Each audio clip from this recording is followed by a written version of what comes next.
নমস্কার, আমার নাম সঙ্গীতা গুপ্ত। স্যার অ্যান্ড হোম বাউন্ড এই দুটো মুভি কাস্ট সিস্টেমকে দেখিয়েছে। প্রথম যে সিনেমার কথা বলবো সেটা হলো বাইসান কালা মাদান, তামিল ল্যাঙ্গুয়েজে sports action drama movie.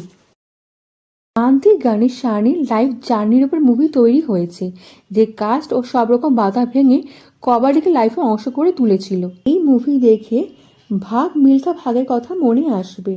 Gang war ও জাতি ভেদাভেদ দেখানো হয়েছে, কারণ এই মুভি রিয়েল ক্যারেক্টার উপর বেস করে তৈরি করা হয়েছে। এইখানে দেখানো সিনগুলো রিয়েল মনে হতে পারে। কিয়ন ভেলুসামি তামিলনাড়ুতে একটি সামাজিকভাবে নিপীড়ন জাতি থেকে এসেছে। গ্রামের সব লোক কবাডিকে পছন্দ করে। গ্রামবাসী কবাডি থেকে ভাইলেন্সকে বেশি পছন্দ করে। ছোট ছোট ব্যাপারে ঝগড়া খুনাখুনি হওয়া খুবই সাধারণ ব্যাপার। 1994 সালে এশিয়ান গেমসে ভারতে প্রতিনিধিত্ব করার স্বপ্ন দেখে। বর্ণগত কুসংস্কার, হিংসাত্মক বিরোধ এবং পারিবারিক প্রতিরোধ থেকে লড়াই করে তিনি এগিয়ে যাবেন। কিয়নকে তার স্বপ্ন পূরণ করার জন্য তার বাবার সঙ্গে লড়াই করতে হয়। কিয়ন ভালুস্বামীর সব বাধা পেরিয়ে লাইফে কী করে সামনে এগিয়ে যায়, এটা হলো সিনেমার কাহিনী। এই সিনেমা 2 ঘন্টা 48 মিনিটে। কিছু সিন না দেখালে অসুবিধা হতো না। আপনি যদি স্পোর্টস ড্রামা পছন্দ করেন, লাইফে কিছু করে দেখাতে চান, নিজের স্বপ্ন পূরণ করতে চান, এই মুভি আপনাকে মোটিভেট করবে। ভারতীয় কবাডি চ্যাম্পিয়ন অর্জুন পুরস্কার প্রাপ্ত মান্তি গানেশানি গল্প থেকে অনুপ্রাণিত। এই মুভিতে lead character struggle extra ordinary দেখানো হয়েছে। এই ফিল্মের গান ভালো, স্টোরির সাথে মার্চ করে চলতে থাকে। গান স্কিপ করে দিলে অনেক কিছু মিস করে যাবেন। সাউথে গান যখন হিন্দি ডাবিং হয় শুনতে ভালো লাগে না, কিন্তু এই মুভি গান শুনে বেশ ভালো লাগবে। লাস্টে দেখানো কবাডি ম্যাচ দারুণ লেগেছে। এই মুভিতে কোথাও ভালগারিটি নেই বা ফাউল ল্যাঙ্গুয়েজও ব্যবহার করা হয়নি। খুনাখুনি অনেক দেখানো হয়েছে, তাই এই ধরনের সিন দেখলে যদি অসুবিধা হয় তাহলে এই মুভি দেখবেন না। এই মুভিকে 5.3 স্টার দিলাম। এখন কথা বলি হোম বাউন্ডের কথা। এই মুভিতে লিড ক্যারেক্টারে অভিনয় করেছেন ঈশান খাট্টার, বিশাল জেঠুয়া, জাহ্নবী কাপুর। 21শে মে 2025 সালে কান ফিল্ম ফেস্টিভ্যালে আনচার্টেড রিগার্ড বিভাগে ছবিটি ওয়ার্ল্ড প্রিমিয়ার হয়েছিল।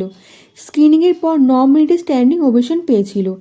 এই মুভি 98তম একাডেমি পুরস্কারের জন্য নির্বাচিত হয়েছে। জীবনের জার্নি এক হয় না, লাইফে স্ট্রাগল দেখানো হয়েছে। দুজন বন্ধুর জীবন দেখানো হয়েছে, একজন মুসলিম তো একজন দলিত যুবক। দুজনের স্টোরি দেখানো হয়েছে মুভিতে। যেভাবে প্রেজেন্ট করা হয়েছে দেখে আপনার মনে হবে এই ধরনের ঘটনা আমরা প্রায় দেখি বা এই ধরনের ঘটনার সাক্ষী আমরা রয়েছি। এরকম ভেদাভেদ এখনও অনেক জায়গায় আছে।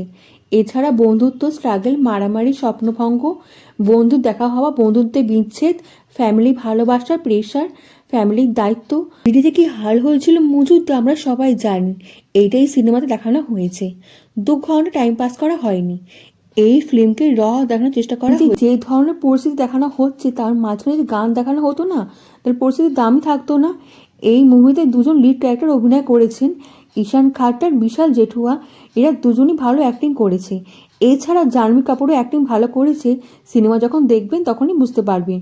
এই মুভিতে দুজন বন্ধুর বন্ডিং দেখে না চোখে জল চলে আসবে। এই মুভি দেখুন, দেখার পর আপনি বলতে বাধ্য হবেন যে মুভিটা একবার দেখ।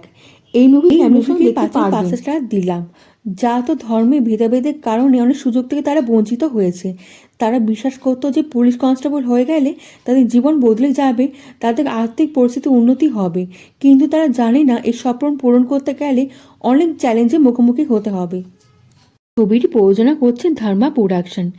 জাহ্নবী কাপুর দারুণ কাজ করেছে। সিনেমা দেখার পর মনে হয়েছে তার চরিত্রকার বেশি গুরুত্ব দেওয়া উচিত ছিল। তার চরিত্র যদি বেশি স্ক্রিন টাইম পেত অনেক খুশি হতাম। ব্যাকগ্রাউন্ড স্কোর অসাধারণ। প্রতীক সাহের সিনেমাটোগ্রাফি ভালো লেগেছে। পরিযায়ী শ্রমিকদের সেতু পার হয়ে বাড়ি ফিরে যাওয়ার দৃশ্যটি দুর্দান্তভাবে দেখানো হয়েছে। কেমন লাগলো আপনার ভিডিওটা কমেন্টে জানাতে কিন্তু ভুলবেন না। লাইক ও সাবস্ক্রাইব করে দেবেন, দেশ বিদেশ বন্ধুর সঙ্গে ছড়িয়ে দেবেন। দেখা হচ্ছে পরবর্তী ভিডিওতে। ভালো থাকবেন।